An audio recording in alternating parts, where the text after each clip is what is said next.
Hello friends, welcome to tax help channel.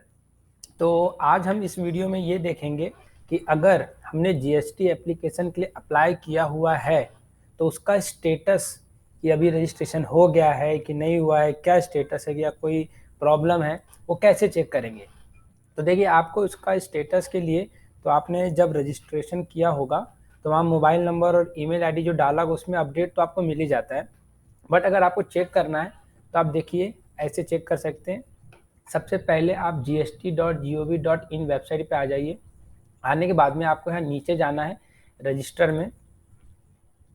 Register में आने के बाद में आपको देखिए यहाँ न्यू रजिस्ट्रेशन दिखेगा, बट आपको यहाँ बगल में दिख रहा है TRN। ठीक है, तो जब आपने रजिस्ट्रेशन किया होगा एप्लीकेशन के लिए तब आपको TRN नंबर मिला होगा। मैंने प्रीवियस वीडियो में आपको बताया था। तो वहाँ से आपने TRN नंबर सेव किया होगा। ये देखिए हमने किया है, तो इसे कॉपी कीजिए। TRN नंबर यहाँ डाल के कैप्चा डालिए, एंटर मारिए। ये आपसे OTP पूछेगा, आपके रजिस्टर्ड ईमेल और मोबाइल नंबर पे गया होगा OTP। तब यहाँ जाकर देखेंगे ये हमारा OTP आया है। OTP आप डालिए।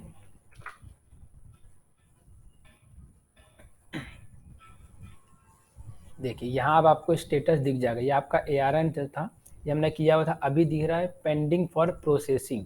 तो अगर हम यहाँ पे आप देखिए आय दिख रहा है, इसे क्लिक करेंगे तो आपको यहाँ पे सारे स्टेटस दिखेंगे। अगर पेंडिंग फॉर प्रोसेसिंग दिख रहा है इसका मतलब है एप्लीकेशन ने फाइल किया और सक्सेसफुली फाइल्ड हुआ है। और अभी पेंडिंग है टैक्स ऑफिसर और प्रोसेसिंग, यानी जो ऑफिसर हमारे इसको ओके करके हमें GST रजिस्ट्रेशन को हमारा कंप्लीट करेगा उसके पास अभी ये पेंडिंग है। अगर ये स्टेटस होता पेंडिंग फॉर क्लैरिफिकेशन तो इसका मतलब होता notice for seeking clarification issued by officer, file clarification within 7 working days of date of notice on portal.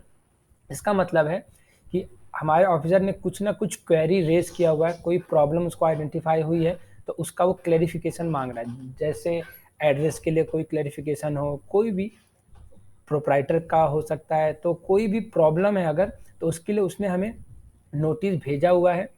वो नोटिस आपको यहाँ पर दिखाई देगा।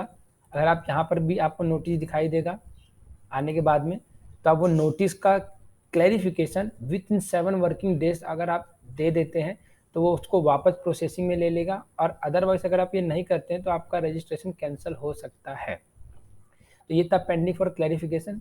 ये है clarification filed pending for order. अगर आप क्लैरिफिकेशन को यहाँ फाइल कर देते हैं तो आपके इसमें ये स्टेटस दिखाई देगा, clarification filed pending for order. इसका मतलब है क्लैरिफिकेशन हमने फाइल किया है सक्सेसफुली, टैक्स ऑफिसर अब उसे एक्सेस करेगा और चेक करेगा। अगर ओके होगा तो आपका GST अप्रूव हो जाएगा, और अगर ओके नहीं होगा तो वो फिर से आपको सेम पेंडिंग फॉर क्लैरिफिकेशन के लिए डाल देगा।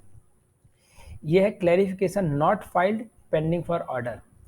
तो ये दिख रहा है अगर हम क्लैरिफिकेशन फाइल नहीं करते हैं, clarification not filed by the application, अगर हमने क्लैरिफिकेशन नहीं फाइल किया है, अगर हमें ये आया और pending with tax officer for rejection, तो अगर आप इसे 7 वर्किंग डेज में फाइल नहीं करते हैं क्लैरिफिकेशन तो आपको ये स्टेटस दिखाई देगा कि आपने क्लैरिफिकेशन फाइल नहीं किया है, टैक्स ऑफिसर के पास पेंडिंग है रिजेक्शन के लिए। और अगर ये स्टेटस दिखता है तो आपका एप्लीकेशन अप्रूव हो गया है। आईडी एंड पासवर्ड जो है आपकी ईमेल आईडी पर चला जाएगा, जहां से आप उसे रीसेट करके न्यू आईडी न्यू पासवर्ड बना सकते हैं।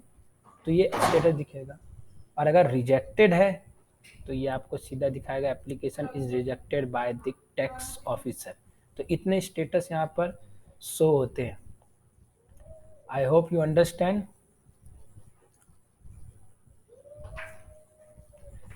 Thank you for watching this guide.